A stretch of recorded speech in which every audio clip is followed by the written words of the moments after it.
Hey guys, what is going on? This is Wrestlelamia, back with another episode. With SummerSlam less than a day away, what will WWE do to promote the biggest party of the summer? Join us now as Wrestlelamia looks at the 20th August edition of the Blue Brand, as well as the wildest wrestling news and rumors you need to know, including the AEW debut of some guy named CM Punk, more details on why he signed, and more. As always, Wrestlelamia won't recap the show, but provide you with the good, the bad, and the downright ugly. The good. Edge burns it down. Edge continued his build-up for his SummerSlam match against Seth Rollins, continuing to share how personal the match is and how his very career is at stake.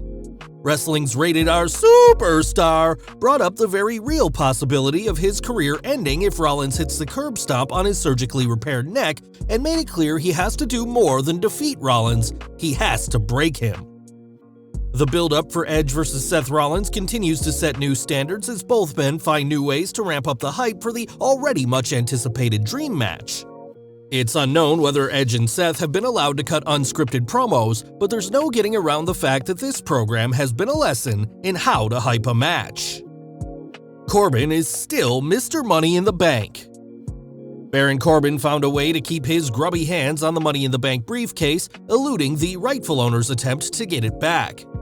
Fans are digging Baron Corbin's down-on-his-luck character, and the WWE added another layer by having Corbin steal Big E's Money in the Bank briefcase, raising the very real possibility that Corbin will cash in at SummerSlam. Whether he succeeds with the cash-in is just one question, the other being whether he has any right to cash it in since technically Big E won the briefcase. The Brood Bath.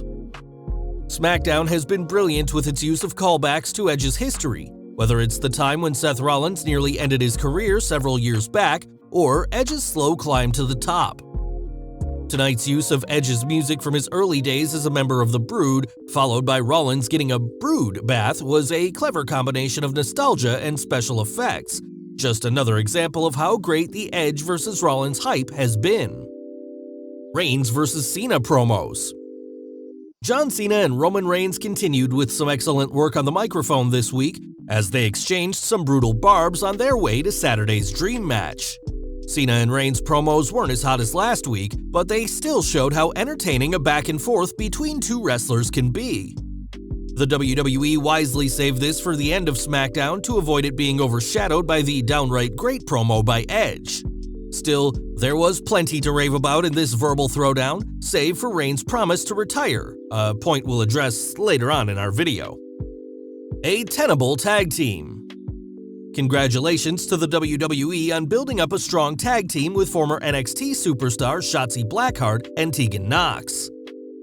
This team is the proverbial breath of fresh air as they're the first credible tag team on SmackDown in a long time. Wrestlelamia doesn't need to restate the obvious that the women's roster is a disaster, but the WWE has done well in building up Blackheart and Nox as a tag team rather than two women thrown hastily together to face the tag team champions. The bad. Did Raw's writers fill in on SmackDown? Did Raw's writers fill in for SmackDown tonight? Fans had to be asking that question after the WWE threw in an excessive number of rematches from previous weeks. Wrestlelamia knows that Raw is beyond bad, but does the WWE need to have the blue brand, which is head and shoulders above the red brand in terms of quality, start adopting some of Raw's poor practices? For example, endless rematches and wrestlers working multiple matches? A questionable call. Roman Reigns putting his WWE career on the line should he lose to John Cena was a questionable call that not only seemed to come out of nowhere, but which all but gave away the ending for Cena vs. Reigns. Any doubt that the fans had about Reigns losing was wiped out when the Tribal Chief promised to walk away should he lose to Cena. While Reigns' booking would suggest that Cena is going to be the Universal Champion's latest victim, it wasn't a foregone conclusion until now. The WWE has painted itself into a corner with this move, as fans won't be shocked if Reigns triumphs over Cena, and the WWE will find itself scrambling to resolve things should Reigns lose. A tired trope. Tonight's singles match between Jey Uso and Rey Mysterio was another example of the WWE's cut-and-paste booking, as well as its over-reliance on pitting wrestlers in tag team programs into singles matches. Everyone knows the Mysterios and Usos can put on entertaining matches, but the trope of a singles match before the pay-per-view has become firmly entrenched as a WWE cliché. Couldn't the WWE add an underutilized wrestler and make things into a six-man match, or just book something else entirely?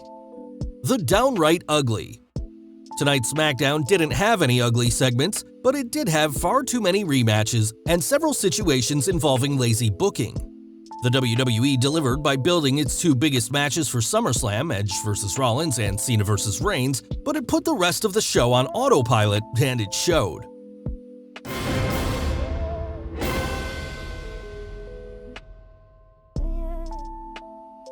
News: CM Punk explains why he joined AEW.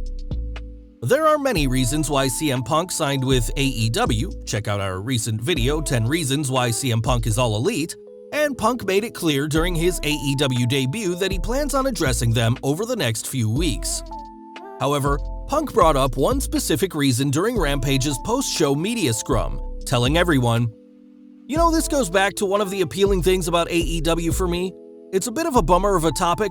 Brody Lee passes away, right? Come to find out, he was sick, but nobody knew.